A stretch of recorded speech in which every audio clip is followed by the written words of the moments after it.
but anyway, it's the same kind of systemic corruption. And, you know, they play holier than thou when, in fact, they're a bunch of terrible criminals. Awful. I mean, as bad or far worse than anybody that's in jail. And they just connected, and, you know, they can do what they want to do. The law is what they say it is. I mean, you know, you look at, well, look at Madoff. And I don't have to go into the story, you already know it. I mean, where are all the other participants? Where's all the money? I mean, you got to be kidding me. They're just telling the American people, if you don't like it, stick it. That's exactly what they're saying to you. We're going to do what we want to do. We're going to protect all those crooks and all that money that we stole. It wasn't lost in the markets. They never traded anything. The money was just siphoned off with the approval of the Federal Reserve through Israeli Discount Bank and Bank Leumi, and the money disappeared. The Mossad was involved. The CIA was involved. A number of people, hundreds of people on Wall Street were involved. And the SEC was part of the scam. They knew everything that was going on from almost the very beginning. And we saw House and Senate testimony by a man who rolled the whole thing out for them 10 years ago. And they weren't listening because they were part of it. Why wouldn't have they allowed him to continue doing it then? Why did they pull the plug? I think that they had to end it somewhere. And they figured this was a good time to do it. And as I said before, Mr. Madoff will go to jail. He will die of a heart attack. And he'll be living in Paraguay. I'm telling you. Or in Israel or someplace. He'll be neighbors with Kenny Lay. Kenny who? Wasn't that his name? Lay? Out of Enron? Oh, yeah, Kenny Lay, yeah, well, wherever he is. That was another one. And, you know, they'll be neighbors. They do what they want to do, and they live in luxury for the remainder of their lives. They don't care. You know, there was billions and billions and hundreds of billions stolen.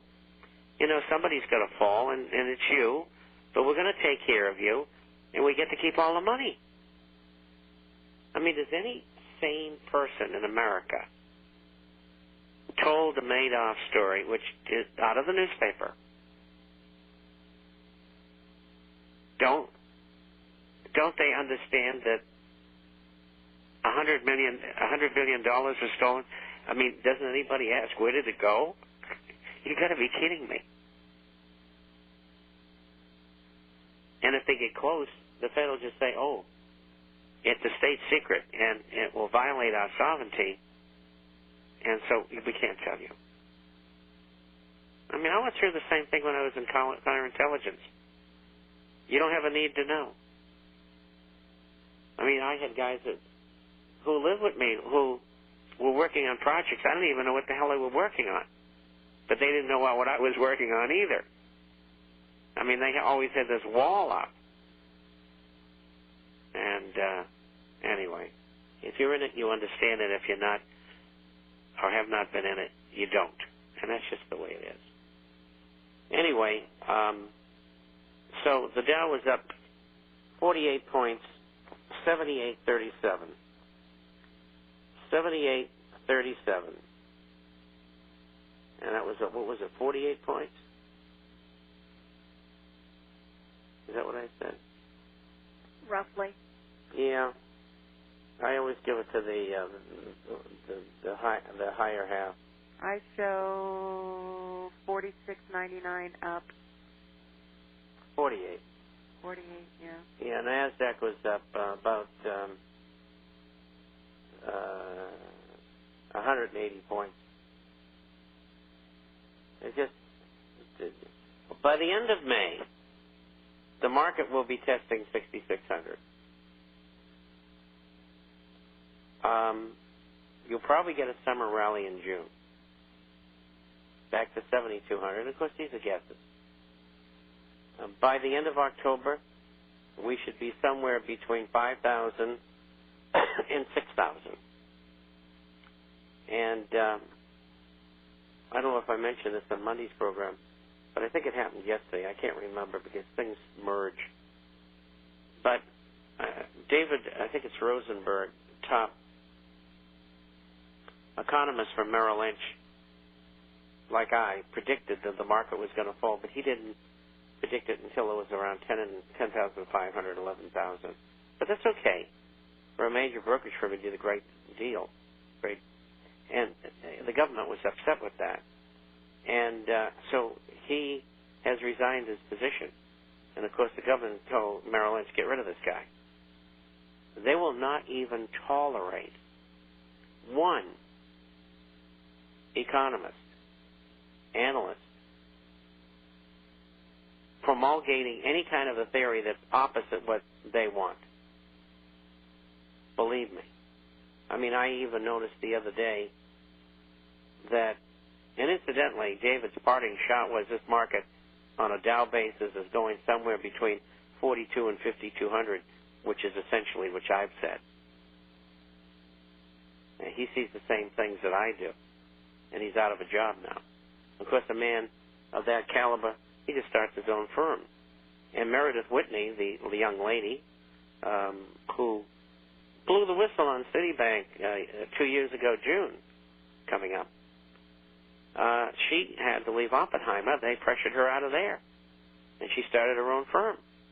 And even now, she's starting to back off on her predictions a little. You know, and I said from the beginning, I'm surprised that she hasn't been hit by a car or something. I mean, they do these things. I mean, they're experts at murdering people. And if you speak out, they get rid of you. I had the luxury of being warned twice recently, you know, in the last 10 years. So anyway, that's the way it works. You live in a country run by criminals who murder people. I mean, look at Guantanamo. I mean, would any American who's lived as long as I have ever believe that their government would have done such things to other human beings? What kind of crazed, demented people could do such things to other people? And on top of that, most of them were innocent.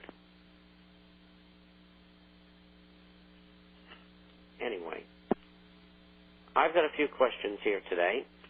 I have some too. I'm glad you do because I'm first. Do you have any from Chris? You're always first. Well, age before beauty. Is that what it is? Don't fight it, baby. Take the beauty. Recently, right. I have seen some reports, mostly by those who have a favorable bias towards silver, claiming that there is far more gold than silver available to purchase, thus making silver the more favorable option for return on investment. In addition, when the mass majority of people wake up and figure out what's going on, it'll be too late for most of them to jump into gold, so they will invade the silver market like wild hordes in volume. Do you agree with this statement? And if so, wouldn't a larger percentage of silver coin be prudent? Melody, answer it.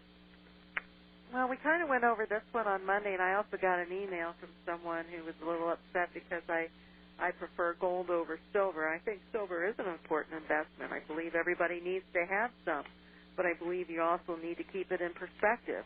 What are you doing with your portfolio? You're preserving your wealth. Gold has a function, silver has a function, and you buy accordingly. You buy for what each one provides for your portfolio. And it's as simple as that. Gold is going to preserve and protect your purchasing power. It's not as volatile as what silver is.